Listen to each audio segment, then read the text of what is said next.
Mis queridos lectorines, los saluda una vez más su amiga confidente secundaria, duro contra ellos, Inestina Panivina, en los miércoles de Oriente Medio. Hoy les traigo un libro un poco intenso, un poco denso. Se llama Una historia del Medio Oriente de Peter Mansfield. Bueno, cuando yo me acerqué a este libro la primera vez, me encantó que tenía unos camellitos en la portada. Yo me voy por la portada. Como el Borras, yo juzgo el libro por la portada y luego por eso me va como me va.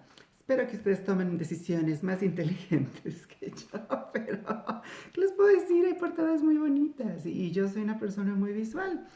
Bueno, pues yo dije, esto de tener información al por mayor y de hecho sí.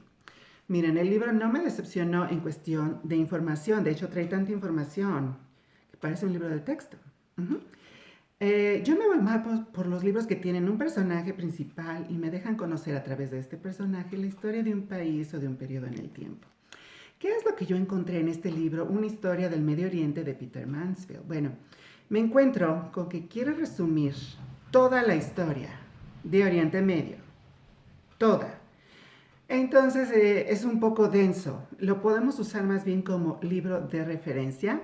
Cuando estamos estudiando un tema o un personaje en cierto tiempo de la historia del Medio Oriente, entonces nos vamos aquí y podemos tenerlo de referencia.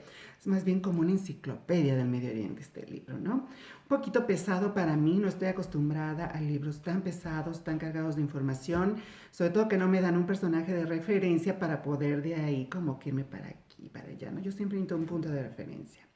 Y el punto de referencia que me da este libro es el Medio Oriente en general, lo cual a mí se me hizo un poco pesado.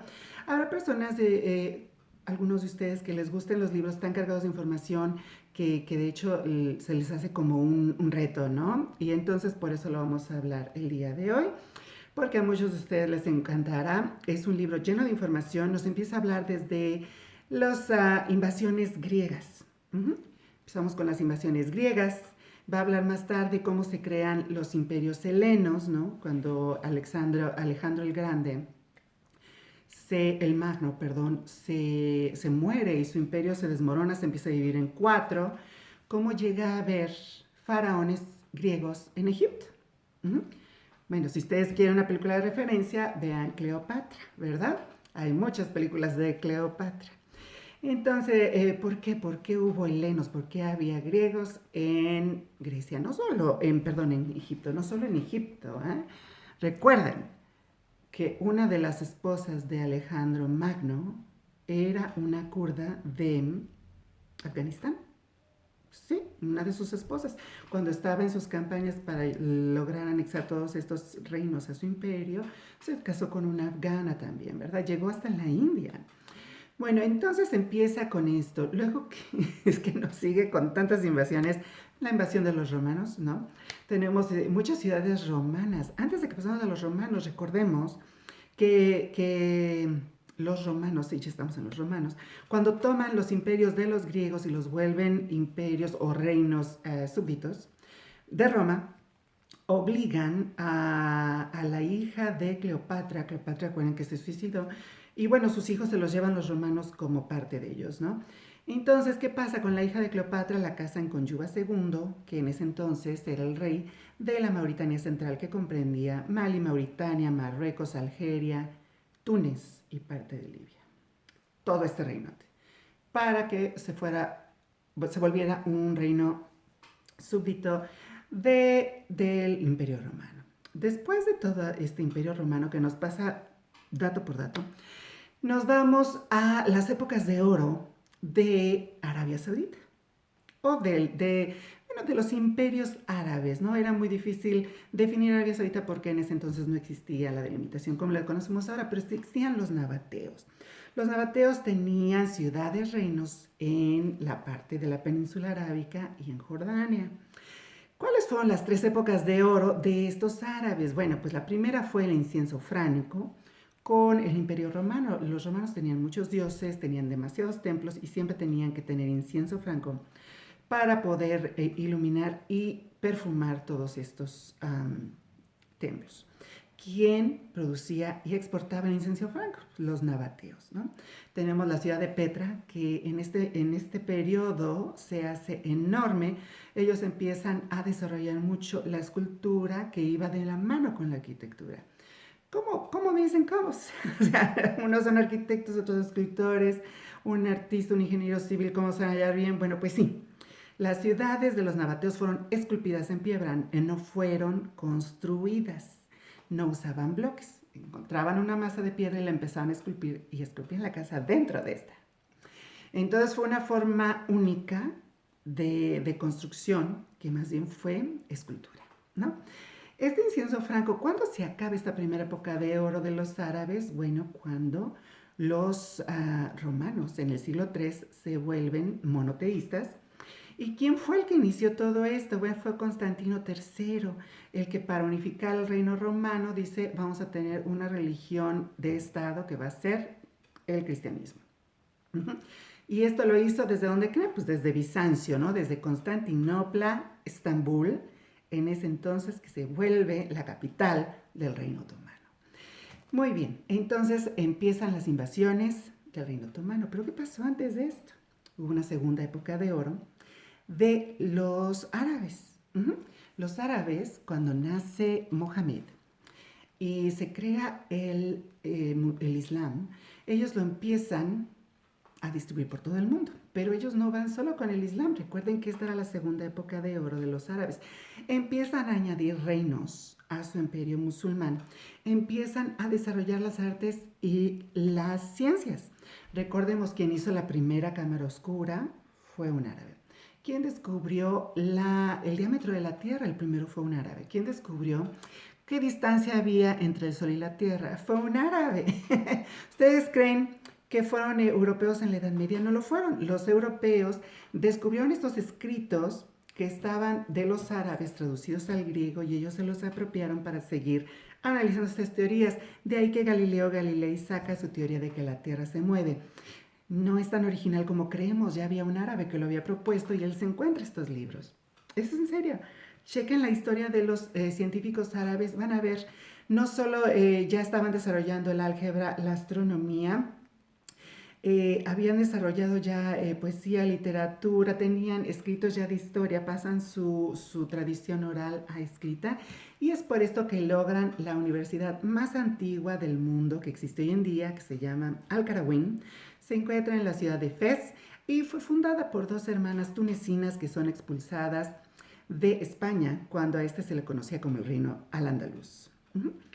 Muy bien, entonces no digo que fue la primera universidad que existió en el mundo, la primera que existió en el mundo fue en India, pero ya no existe. La más antigua que existe hasta la fecha es Al-Qarawiyyin en Fez. Entonces, en estas universidades que fueron de las primeras en la humanidad, pues imagínense todo lo que se desarrolló en ciencia y tecnología. Yo les recomiendo mucho el documental de IMAX, Arabia en 3 dimensiones. Van a poder conocer los nombres de todos estos científicos como Al-Haytham, que es uno de los más prolíficos. Escribió hasta 200 libros de ciencias que hasta la fecha se siguen explorando y seguimos desarrollando nuestra tecnología gracias a ellos. La tercera edad de oro de Arabia va a venir hasta después, con el descubrimiento de los pozos petroleros, que llegan a ser la cuarta parte de las reservas del mundo. Muy bien, ¿qué pasa durante el Imperio Romano? Recuerden que Mehmed II invade Constantinopla. Y al principio el Imperio Romano dio mucha flexibilidad, el Imperio Otomano perdiendo mucha flexibilidad de credo.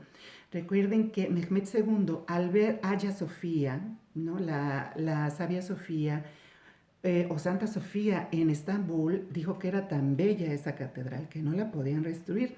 ¿Qué hicieron para conservarla? Le hicieron minaretes. Los minaretes son 800 años más jóvenes que la nave principal.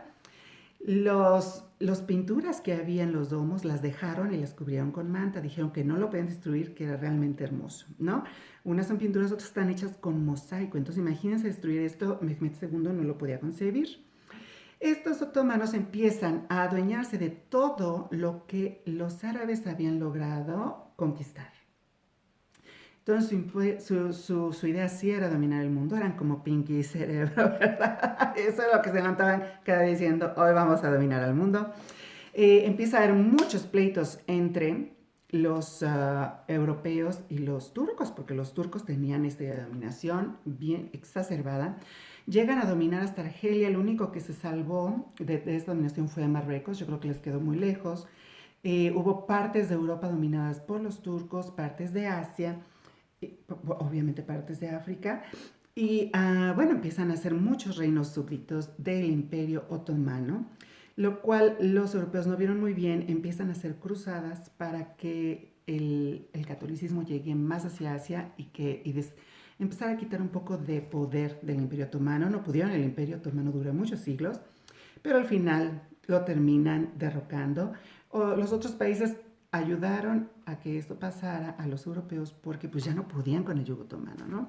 Ustedes saben que los otomanos crearon un ejército de niños católicos, se los robaban, los hacían eunucos y los educaban como guerreros. ¿Y qué pasa con esos eunucos? Fíjense que se les volteó un poquito la tortilla porque los eunucos llegan a ser tan importantes que empiezan a tener los reinos de los eunucos. Y hubo muchos de estos países del Imperio Otomano reinados, gobernados por estos eunucos. El que estuvo muy cerca, como dato adicional, se los voy a pasar, muy cerca de convertirse en un eunuco porque él fue uno de estos niños que estaban entrenados de esta forma, fue Vlad Tepes III, el mismo conde Drácula. Su papá, que era realmente el príncipe de Valaquia, no era un conde, era un príncipe, que le decían el dragón. Drácula significa el hijo del dragón. Muy bien, pues el dragón, ¿qué pasa? El dragón es de los cristianos. Se mete en problemas con los otomanos, logra tener una tregua y le dicen, sí, pero queremos que nos des un seguro de que no los vas a volver a hacer lo mismo, de que no nos vas a buscar la guerra otra vez y te vas a volver hasta cierto punto un estado vasallo o vas a cooperar con el Imperio Otomano. Le piden al hijo en garantía.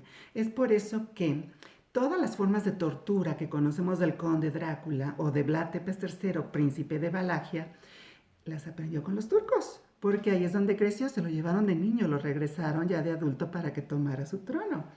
Entonces, cuando vemos, wow, este tipo de violencia no se veía en estos países, pues fue porque él aprendió y la importó, ¿verdad? A Rumania. ¿De qué más nos habla este libro? Bueno, empieza con el descubrimiento del petróleo, todos los yacimientos, y cuando empiezan a derrocar el Imperio Otomano, cómo se empiezan a dividir estos países, los imperios europeos, ¿no? Empieza la invasión de Francia en Siria, en Argelia, en Túnez, en Marruecos. Túnez y Marruecos quedan como protectorados, Argelia de plano queda como colonia. Siria queda como colonia, Inglaterra empieza a invadir a Egipto, Arabia Saudita, de hecho ayuda a los Ibn Saud a que lleguen al poder, a que derroquen a los demás reinos pequeños y ellos se declaren como reyes de esta zona. Quien estuvo muy entrometido en estas guerras fue Lorenz de Arabia, ¿verdad? De hecho, si ustedes van a Arabia, fíjense que ya me enteré que ya se puede entrar a Arabia como turista, incluso mujeres solas pueden viajar, ya no les obligan a traer el velo, te pueden llevar en un tour en donde está el tren descarrilado. ¿Se acuerdan de esta escena de Lorenz de Arabia donde explotan el tren donde viajaban los otomanos y se caen? Todavía está ahí.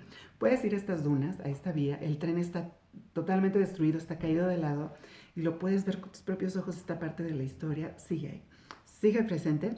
Hay una parte muy cerca de Jeddah, donde estaba la ciudad antigua, que está creada de pisé, ¿no? De paja y arena, donde ya es como una zona arqueológica, ya los techos se cayeron y se puede visitar. Entonces hay muchas partes para conocer en Arabia Saudita. Estoy muy feliz de que ya podemos entrar como turistas. No he conocido a nadie que haya ido como turista, solo he conocido a gente que ha ido a hacer el Hajj. Entonces no sé todavía cómo será la experiencia, porque en cuanto ellos empezaron a promocionarlo como destino turístico, se vino el COVID y ya no hay turistas, ¿verdad?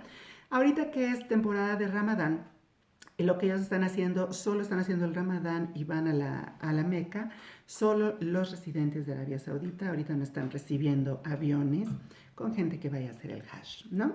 Es una temporada muy especial para el mundo musulmán, así que se nos combina con el Día Internacional del Libro.